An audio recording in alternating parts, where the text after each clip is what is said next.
Hello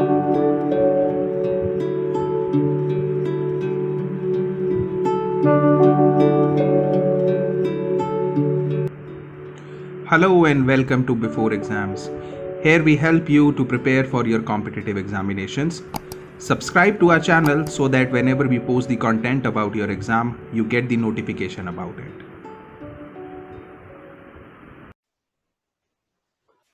Hello and welcome to the IELTS course.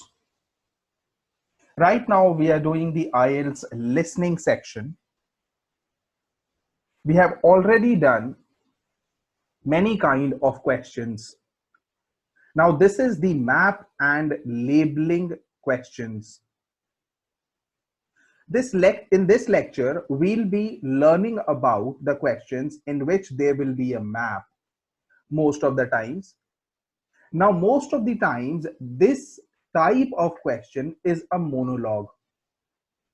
I'm sure you remember that a monologue is something wherein only one person speaks. And he or she will be explaining about a map. Now, in this lecture, first we'll be learning about some tips to attend or to do these kind of questions. After that, we'll be doing examples on it. Unlike the other lectures where we did one example for each kind of question, herein we'll be doing two examples because this is a kind of question which will be new for many candidates. So that is why we'll be doing two examples so that you get well versed with the types of questions which are asked in IELTS. Let us now jump to the points that we need to remember while attempting these questions. First thing which I always say, read the instructions about the number of words carefully. Always adhere to the word limit. Now, you must be aware about the vocabulary used to describe the location of things. We'll be learning about these vocabulary in the later part of this video. What I want to say with this is that there are some words, specific words or phrases which are used to describe the place. You should be well versed with it. Following the task talk is more important in these questions. Now, what happens in these kind of questions is there are some points which are marked like A, B, C, D, E, and F. In these kind of questions, the speaker, most of the times, the speaker speaks about the first point, then he or she moves to the second point, then the third point. So always follow the talk which the speaker is speaking, because it will help you to mark the points on the map. If you miss anything, it will really not be beneficial for you, because missing a single piece of information in this type of question can lead to missing of all the information in the audio which will be played, and subsequently all the questions will be missed. So always try to follow the speaker. You will be able to understand it when we'll be doing it in the example. Try to predict the answers. Now, while you will be getting the time to read the questions, always look at the map carefully. This will give you an idea that what the map is about. And many a times it could be the case that you would be able to predict the answer. Try to do that. It will really ease your understanding, and it will really be very useful to figure out the answers.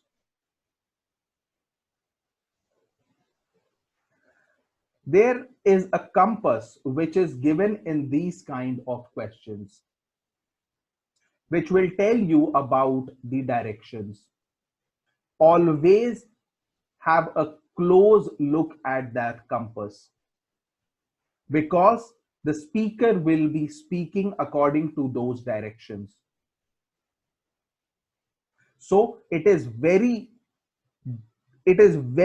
important to pay attention to the compass which is given in the map. Pay close attention to the map in the time given by IELTS before the audio starts. This is very important. Just like you read the questions in the time given by IELTS, just like that, go ahead and have a closer look at the map. This will help you to figure out the answer while the recording is being played. The information will be in a logical order. Follow the order. That means you have to follow the talk which is given by the speaker, as we have already discussed. As I was telling, that there is a list of vocabulary that you need to be well versed with while attempting these kind of questions. So there are some phrases that we need to be aware about. Let us just have a closer look at those phrases.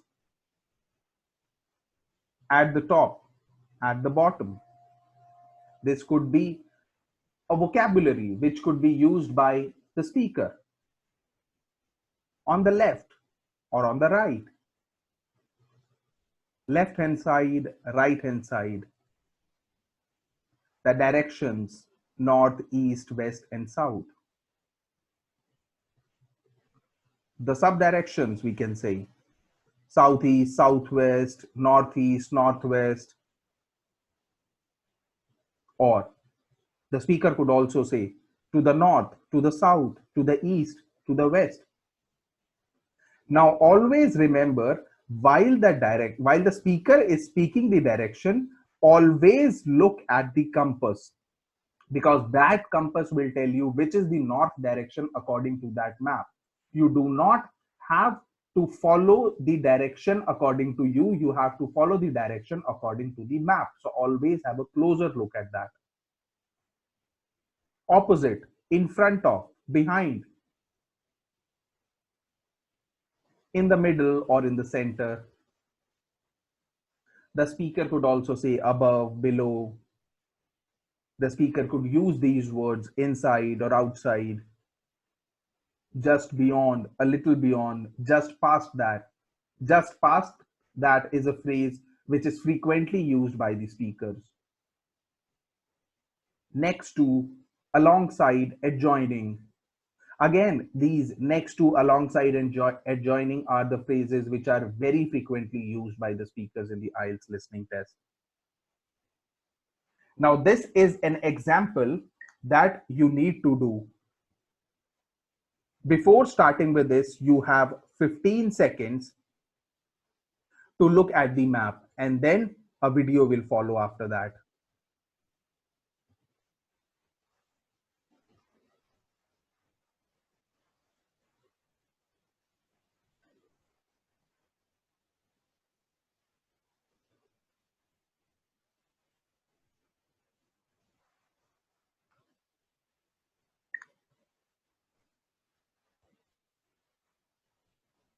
The Rangers will be hard at work all day, but do come and join in, even for just a short while.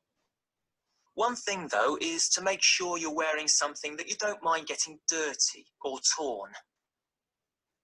And finally, I'd like to tell you about our new wildlife area, Hinchingbrook Park, which will be opened to the public next month. This slide doesn't really indicate how big it is, but anyway, you can see the two gates into the park and the main paths. As you can see, there's a lake in the northwest of the park with a bird hide to the west of it at the end of the path. So it'll be a nice, quiet place for watching the birds on the lake. fairly close to where refreshments are available, there's a dog walking area in the southern part of the park, leading off from the path. And if you just want to sit and relax, you can go to the flower garden. That's the circular area on the map, surrounded by paths. And finally, there's a wooded area in the western section of the park, between two paths. Okay, that's enough from me, so let's get on and have a... So this was the recording for this set of questions. I hope you were able to get the answers, to figure out the answers.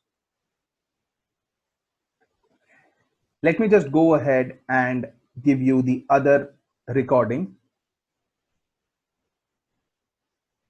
Before that, you have 15 seconds to look at this map, and then a recording will follow.